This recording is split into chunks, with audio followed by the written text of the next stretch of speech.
Welcome everyone for today's podcast. I am Numan Amjad and I am joined by Syed Raza, founder and CEO of TLS Technologies. Sir, thank you so much for joining us. Thank you so much, Naman, for giving us the opportunity. It was a very much awaited, podcast. A lot of our customers were requesting us to explain that how TLS Technologies can, seamlessly deploy their IT hardwares globally. So, before we begin, let's quickly introduce TLS Technologies for those who may not know. And can you briefly tell us what the company does? TLS Technology is basically an IOR company, and IOR is basically an importer of record. So TLS Technologies provides importer of record services to businesses who want to expand globally without having a local presence or a local presence in a particular country. So we make sure that acting as an importer of record, we have all the due diligence, import permits, licensings in hand before we move an equipment into a particular country. That's great. That's great. So, TLS is known as a leader in importer of record and exporter of record services. So, what inspired the company to focus on this niche? Numan, after the concept of globalization, most of the companies wanted to expand their network globally without having a physical presence. So TLS came with an objective that how we can streamline companies' businesses operations without having their physical presence. So we make sure that if company is already expanded, and if they wanted to expand into regions without having a physical entity, we can help them out in navigating their entire import process without hesitation or without having a local entity in those regions. Perfect.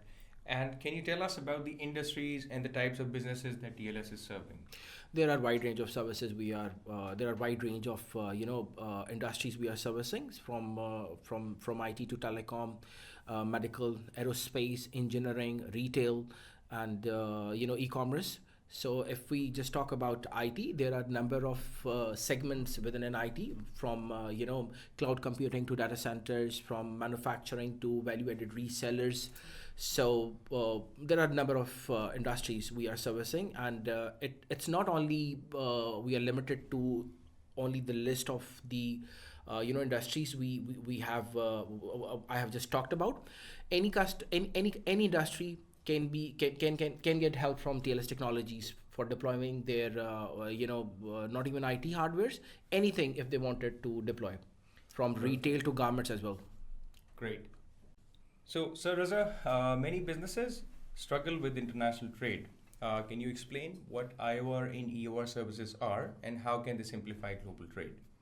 Well, Naman, importer of record is basically a local entity which is registered in a country. They are responsible for all import licensing, permits, duty, taxes.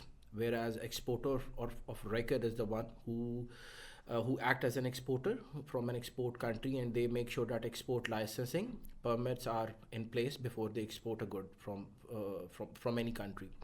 So why these plays a crucial role? The reason for that is most of the companies are not familiar with the local laws who are expanding internationally and globally. They're not familiar with the local laws.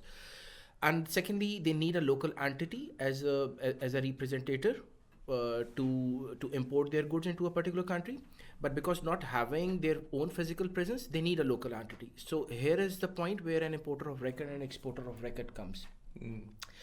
Importer of record make sure that before they move an equipment, they have all the due diligence, import licensing, permits, everything in hand. They make sure that whatever the duty taxes are applicable on a particular equipment, they have that in place. So acting as an importer of record is very important and very crucial for companies who do not have a physical entity. Mm. Perfect. Right. So, Raza, what are some of the biggest challenges that companies face when they're trying to import or export goods on their own? No, man, global trade is very complex. Every country has their own import laws. Some of the regions are very complicated, very complicated. Like if I say Latin is very complicated region, some of the Middle East regions are very complicated. Like importing into these regions are not as easy as companies think. So what companies do, they try to explore on their own with the help of some mediums, at what are the import process, what are the duty taxes calculations in these particular countries, what licensings will be required by them to import, and they do their own. what happens, like they ends up by seizing their goods or by paying heavy penalties on their equipments because of not having a proper dedicated team or not having a proper knowledge of the import process. So, as I said, we prefer that you must have a dedicated team or a dedicated IOR service provider who knows ins and outs of the import process of each and every country, because they are dedicated, specialized in the industry. They know that what are the permits, licensing, what are the confirmatory bodies who will be responsible for giving you the license and permits to import into these countries. And secondly, having a local entity as a representative for you in a particular country helps you out in navigating your import process very smoothly, because these are the people who can go and talk to customs people because of the same culture. You're not having the same culture. Difference in culture makes things very much harder for an international company to deploy their equipment over the equipment into a particular country. Agreed. Yeah, totally agreed. Right. So it makes me think that IOR and EOR is also sort of like getting your companies global trade ready, right? Because it's not. It initially it seemed to me like importer and record and exporter of record is pretty much similar to how a logistics company would work. But by talking to you and getting a deeper insight on what actually goes into the process of importing and exporting goods is quite amazing. I mean, it's like you guys are doing an amazing job and getting companies equipped and actually to 100% mark for their global expansion. No man, I'll add one more thing over here. Most of the people think, and most of the companies think that IOR, freight forwarder, and courier are in the same business. No, they are very different. Importer of record is responsible for all the license, permits, and legalities of the equipment. Okay, whereas freight forwarder is the one who provides shipping of your equipment from one place to another place. On the last side, courier company is responsible for moving small shipments or documentation faster from one place to another. So a freight forwarder or a courier company cannot be an IOR, but an IOR can provide end-to-end solution, which means that an IOR can provide you a services of a freight forwarder along with the importer of record service. But importer of record and a courier company cannot be an IOR. It's a very big difference. Most of people think that they are same. No, they are not same. They are very different. Thank you so much for the clarification. So that's also going to bring us to our next round of questions. Right. So TLS provides end-to-end trade compliance solutions. Can you elaborate on the key services that you're offering? Well, we have a bundle of services from importer of record to exporter of record, then field engineering services, smart hands, IT smart hands, e-waste management. So if I explain them in a very short answers, like IOR and EOR as a services of importer of record and exporter of record, where you act as an importer or a physical or a local entity in a country. Field engineering services if you need a services for an installation of an equipment into a remote areas, we are there. We can help you out with the field engineers. We can help you out with the engineers whenever you want it. E-waste management is like whatever IT equipment is deployed in a country to data centers or into any part of the in any area of the company that has a lifeline. Once that lifeline is done, you need to destroy that equipment according to the standards of ISO certifications. So we provide e-waste management services. We make sure that an equipment is destroyed as per the ISO certified standards, and in addition to that, we provide a certificate of destruction as well to our customers. Okay, great. So it makes us realize that you guys are not just providing IOR and EOR, that is like importing and exporting goods, but you're also making sure that it is actually an end-to-end solution. So you're not just moving goods from one country to another, you're actually helping companies in deploying them and in setting the infrastructure up wherever they want in the world. Yeah, you're right, Noman. In a very broad way, like we prefer to provide services from end to end. When I say end to end, it means that once we have a deployment on our boat, we make sure that we pick up the goods from customer side, either from its warehouse or either from his office, We pick up the goods. We make sure that all shipping arrangements are done in time. We ship the goods from one part of the world to other part of the world and make sure that we have all licensing, permits, requirements, everything in hand. Once the goods arrived in the destination country, we have an arrangement of custom clearances. We make sure that goods are cleared within the due time, and then we deliver the goods to the end user. And we make sure once the goods are delivered to the customer, to the end user, we make sure that he must sign the proof of delivery. During this entire process, we will never ever coordinate with the end user. We will never ever coordinate with the end user, because this is very important. End user is not the one who is our customer. Our customer is the shipper who is shipping the goods. So we make sure that whatever communications we are doing, we make sure that that communication is done only with the customer. So we do not contact the end user, who is the actual user of the goods, in terms of like if any licensing or any due diligence is required. We do not contact the end users. Great. So I think it's a good compliance part at your end as well. Perfect. So that brings me to my next question. So your company is operating globally, and how do you ensure that businesses operating in all the regions of the world are given smooth and seamless operations? Noman, we have a dedicated team whose responsibility is to work round the clock by maintaining all the permits, licensings in every part of the world. So we make sure that whatever team is working on this, they have insight knowledge of global trade regulations, permits, licensing, duty taxes, calculations, unseen and unforeseeable errors, which are, nobody is aware of the unseen and unforced error, but we make sure that whatever the probability can be of any unseen or unforced error, we must be aware of that. So we have a dedicated team which works round the clock on this. Great. So, due to different time zones, I'm assuming that you'd have teams based in different areas of the world as well. Yeah, we have operations teams who works within the time frame of customers' working hours. So we have teams in Asia.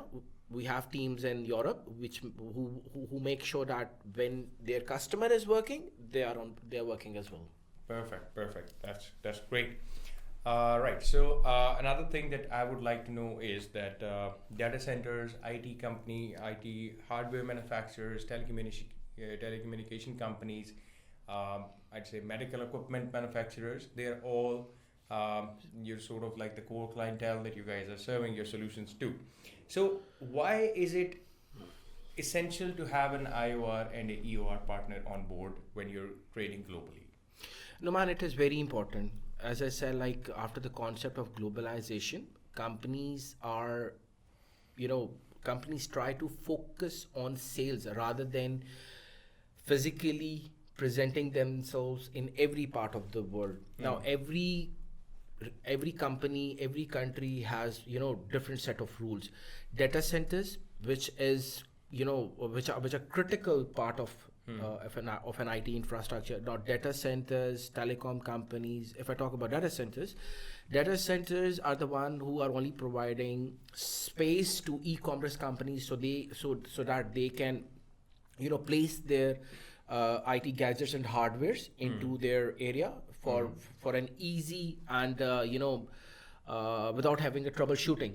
So data centers cannot be an importer of record. They are the one who are only the service providers. Yeah. So companies who are providing or who are deploying equipment into data center, they need a local entity. They need a local entity over there who can act as an importer of record if they are not physically present over there. So it's very important because things are very critical. Globalization, then complex requirements. The end user is not acting as an importer because he's not the one who has the required license of import. So IOR plays a very important role. Right. So I feel like it's the importance of having an IOR and an EOR partner has been improving throughout our conversation. It seems like a very essential component of any business who is operating on a global level. Yeah, it is very important because like when you are not expanding, when you are not interested to go and physically present yourself in every country, you need the services of an IO, and it's very cost effective for you as well. Why there is a need to set up offices in every part of the world when you are getting the same services at a very competitive pricing? I don't think so. There is any need for that. And secondly, these people like IOR service providers are very much specialized in their industry. Great. So, Raza, are your services best suited for large enterprises or can smaller companies benefit as well? No, man, we are not limited to large enterprises. Every size of a customer can get access to our services. Either it's a small customer, it's a medium-sized customer, a large customer, or even a Fortune 500 companies. So we are not limited to just focusing on large customer. Any customer. Hmm.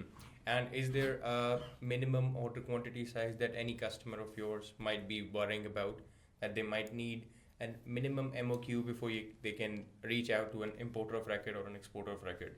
No, there is nothing like that. Actually, correct me if I am wrong. If you're talking about the pricing structure, so the pricing structure in our industry is basically focused, is basically calculated on the value of the percentage of the equipment you are moving. So there Right. is no minimum or maximum. Right. So the pricing is basically the percentage of the shipment that you're sending from one source to another. Yeah, it's actually the percentage of the value of the equipment you're moving. Okay. All right. Great. So that brings us to a next question that is basically about the risks of not having a dedicated IOR or an EOR partner associated with any company who is operating globally. Global trade is very complicated and it's very complex. Every country, every region have their own import requirement. Then law of the land comes. So if you are not going to have a dedicated team within your company, or if you are not going to be engaged with a dedicated IOR service provider, you will end up with seizing your cargo, penalties on your goods, and maybe you get banned by the country. So it is very important that you have a specialized company who can help you out in deploying your gadgets all over the globe, because they are very much familiar with the local laws of the land. They have their local presence. They know how to tackle things with the customs teams. They know how to manage duty and taxes calculations. They know what can be unseen and unforced error they can face. So it's very important that you have a specialized team of people handling your import deployments. Perfect. Perfect. Great. So the IOR and EOR market has several players. What sets TLS apart from its competitors? Naman, this is a very good question, because setting yourself different to your competitors make you a unique selling point in the industry. So we have several points where we believe we stand out different to different to our competitors, like our in-house pricing and compliance portal. Most of the companies have just pricing portal, but TLS has in-house pricing and compliance portal, which means that our system is not only going to present you with the pricing, we are also providing you with the compliance structure as well.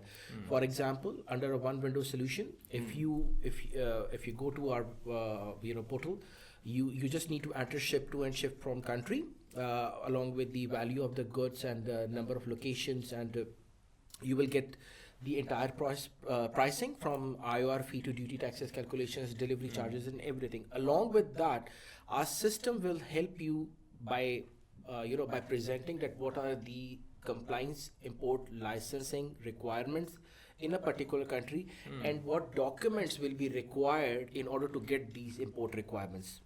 That's great. Along with that, we have teams, customer services team who works round the clock according to your time zone to give you a live feedback. Then online shipment tracking, and the most important thing is we have presence in more than 200 plus countries, which means that we have either a partner network in these countries, or secondly we have our own local presence in these 200 countries. So TLS is known for its compliance expertise and efficiency. So how do you ensure that shipments move cross borders globally through seamless operations? Naman, our role is very important for companies, because most of the companies are relying on our services. They wanted to make sure that if they are in the right hands, the information they have on the table should be perfect. So our role is very important in making sure that global trade is done perfectly. So as I said, we have dedicated team. So once an equipment or once a customer comes to us and he want us to act as an importer of record, we make sure we do the due diligence before we move an equipment. We make sure that we check and we make sure with the customs that okay, if we are moving a server into a particular country, we make sure that what are the licensing permits required for this servers to be imported into ABC country. We make sure that we have that in place. If testing needs to be done, if products need to be certified by a confirmatory body, we make sure that this should be done, because we do not want any kind of hiccups at last stage, because the customer is relying on us, and and our customer is also relying on us. So we have to make sure that we provide a seamless global deployment operations, because companies are relying on us. Yeah, that's great. That's great. Right. So, Raza, can you share a success story where TLS Technologies helped a client overcome a major import or an export challenge? Yeah, Naman, we have a number of success stories, but one of the success story which I would like to share with you is we have a customer which is one of the which comes under the Fortune 500 list. They wanted to deploy their equipment into Philippines, but they were having an issue of value reassessment. We studied their entire case and we decided to change the destination airport from Manila to Clark. So we started moving their equipment into Clark, where where we were not having a value assessment issue. So once the database was maintained with the Philippines custom, we changed their airport of destination from Clark to Manila, and till date we didn't have any reassessment issue with the customs, and it's a very happy customer with us. I'm assuming it must be, considering you guys help them overcome the challenge they were facing. Yeah, they are. Perfect, perfect. So I'm really enjoying our conversation here today, and I'm sure it's very insightful for all the listeners out there. Before we wrap up, I'd just like to know one key takeaway that you'd like to share with the audience about working with TLS. Well, TLS is a global company, and as we are servicing customers with every sector, we would prefer that if you wanted to expand your operations globally and you are having issues with the global deployment, you can rely on TLS Technologies. We are there to help you out. We know what are the compliance permits, each and everything, what the global trends are going in the global industry, in the global trade industry. We can help you out with by streamlining your all IT hardware operations, global deployments around the globe. So relying on TLS will definitely give you a competitive edge over your other competitors. I'm sure it will. So TLS is exhibiting at Leap 25. What would you like to share with our audience? What should they expect when they visit you there? No, man, this is a very great opportunity for company like us, and even the companies who are presenting themselves on a global platform. People and companies and experts can visit us on our booth, that is H3C168. Our complete set of our complete experts will be there to help you guide on the global trade requirements, licensing permits, and can help you out in streamlining your global trade operations. Perfect. And how can companies reach out to TLS if need be? Well, we have a complete contact details which is applicable on our website, and along with that, our LinkedIn page. They can follow our LinkedIn page for all the updates. Our booth number, our key persons who will be exhibiting at the conference. Their details are over there on our LinkedIn page. They can send a meeting request to them, and physically they can even visit our booth, which is H3 168 C168. Thank you so much, Raza, for joining us for the session here today. And it was a lovely podcast, and I'm sure that the audience would have learned a lot about TLS as a company and what importer of record and exporter of record is supposed to do when you're trying to and planning to expand globally. Thank you so much for your time. Thank you so much, Naman.